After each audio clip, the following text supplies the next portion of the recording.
జూబ్లీహిల్స్ ఉప ఎన్నికల్లో తలసాని శ్రీనివాస్ యాదవ్ సైలెంట్ మోడ్లో ఉన్నారా? అటు బీఆర్ఎస్ తరఫున గట్టిగా మాట్లాడలేక, ఇటు కాంగ్రెస్ అభ్యర్థి అయిన ఇంటి అల్లుడికి డైరెక్టుగా మద్దతు ఇవ్వలేక ఆయన ఇబ్బందులు పడుతున్నారా? అందుకే తలసాని మౌనంగా ఉండాలని నిర్ణయం తీసుకున్నారా? ఎందుకో జూబ్లీహిల్స్ బైపోలుపై అడుగులు ఎటువైపు? సొంత పార్టీ అభ్యర్థికి మద్దతు ఇస్తారా, లేదా పార్టీ లైన్ను దాటి నవీన్ యాదవ్కు జై కొడతారా అన్నది ఇప్పుడు ఆసక్తికరంగా మారింది. మాజీ మంత్రి సనత్నగర్ ఎమ్మెల్యే తలసాని శ్రీనివాస్ యాదవ్ తన రాజకీయ జీవితంలో ఎన్నడూ లేని విధంగా సంకట స్థితిని ఎదుర్కొంటున్నారు. జూబ్లీహిల్స్ బైపోలో ఆయన్ను ఆ స్థాయిలో టెన్షన్ పెడుతోంది. మరి నిజానికి జూబ్లీహిల్స్ తలసాని సొంత నియోజకవర్గం కాదు. ఆయన ఎందుకెంత ఇబ్బంది పడుతున్నారు? ఆ కహాని ఏంటో తెలుసుకుందాం.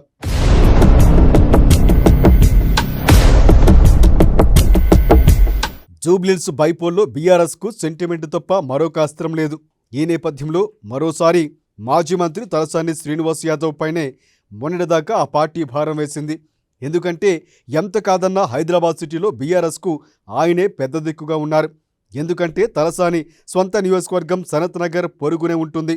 ఇక్కడి నేతలు జనాలతో ఆయనకు పరిచయాలు ఉన్నాయి. దీంతో సెంటిమెంట్తో పాటుగా ఆయన కూడా ఏదైనా మ్యాజిక్ చేస్తారని హైకమాండ్ కూడా భావించింది. ఎందుకంటే తలసానికి అంత స్టామినా ఉంది, గట్టి లీడర్ కూడా. పైగా యాదవ సామాజిక వర్గం, అందులోనూ బీసీ నినాదం బలంగా వినిపిస్తున్న తరుణంలో తలసాని ప్రచారంలో పాల్గొంటే పార్టీకి లాభం జరుగుతుందని గులాబీ నేతలు కూడా భావించారు. ఈ తరుణంలో తలసానికి కీలక బాధ్యతలు అప్పచెప్పేందుకు గులాబీ బాస్ కూడా గ్రీన్ సిగ్నల్ ఇచ్చేశారట. దానికి తలసాని కూడా హేక్లేంగే అంటూ పార్టీ పెద్దలకు చెప్పేశారట. కానీ కాంగ్రెస్ అభ్యర్థి ప్రకటనతో బీఆర్ఎస్ పార్టీ ఆశలన్నీ గల్లంతైపోయాయని టాక్ వినిపిస్తోంది. ఎందుకంటే హస్తం పార్టీ అభ్యర్థి నవీన్ యాదవ్తో తలసానికి ఉన్న బంధుత్వమే కారణమన్న వాదన వినిపిస్తోంది.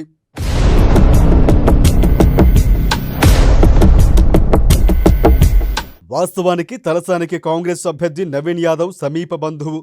స్వయంగా తన సోదరుడి అల్లుడే నవీన్ యాదవ్. అసలు విషయం ఏమిటంటే తలసానికి నవీన్ యాదవ్ కుటుంబంతో మొదటి నుంచి సత్సంబంధాలు ఉన్నాయి. దీనికి తోడు ఇంటల్లుడు నవీన్ ఇంట్లో చిన్న ఫంక్షన్ అయినా తలసాని ఉంటారు. పైగా అల్లుడికి తలసాని గైడెన్స్ కూడా ఇస్తారట. స్వయంగా ఆయన ఈ విషయాన్ని ఇటీవల ఇంటర్వ్యూలో ప్రస్తావించారు.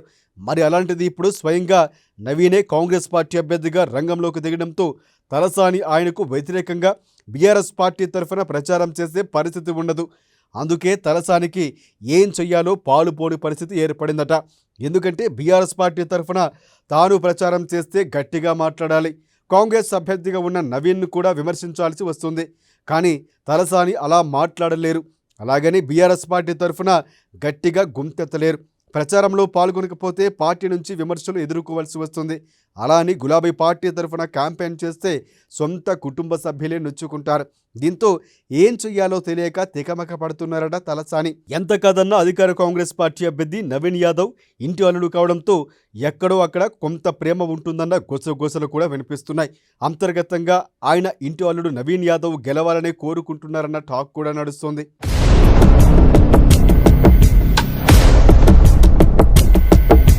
ప్రస్తుత పరిస్థితుల్లో తన సంకట స్థితిపై కేటీఆర్, హరీష్ రావులతో తలసాని మాట్లాడినట్లు సమాచారం.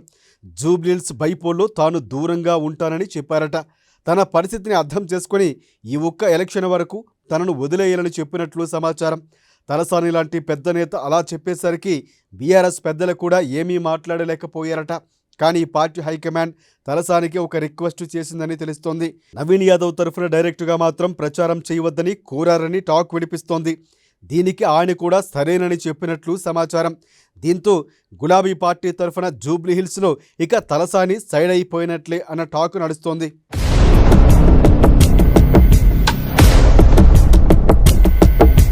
జూబ్లీహిల్స్ ఎన్నికలయ్యే వరకు తలసాని సైలెంట్గా ఉండాలని నిర్ణయించుకున్నారని సమాచారం. ఒకవేళ ఎన్నికల ప్రచారంలో బీఆర్ఎస్ పార్టీ తరఫున ఆయన పాల్గొన్నా అది నామమాత్రంగానే ఉంటుందని చెబుతున్నారు. వ్యూహ ప్రతివ్యూహాల్లోనూ తనకెలాంటి రోలు ఉండదని కూడా తెలుస్తోంది. మరి తప్పకపోతే మాత్రం ఏదో వచ్చామా పోయామా అన్నట్లుగా తలసాని క్యాంపెయిన్ చేస్తారని మరొక టాక్ వినిపిస్తోంది.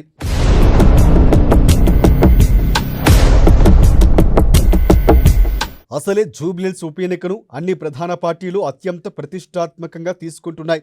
ముఖ్యంగా బీఆర్ఎస్, అధికార కాంగ్రెస్ ఇక్కడ ఢీ అంటే ఢీ అంటున్నాయి. ఈ తరుణంలో తలసాని నిజంగానే సైడ్ అయిపోతే ఇది కాంగ్రెస్కు మరింత అడ్వాంటేజ్ కావటం ఖాయమన్న వాదన వినిపిస్తోంది. కాంగ్రెస్ నుంచి రంగంలోకి దిగిన నవీన్ యాదవ్కు మెజార్టీ మరింత పెరగవచ్చని కూడా విశ్లేషకులు అంచనా వేస్తున్నారు. చూడాలి మరి ఏం జరగబోతోందో.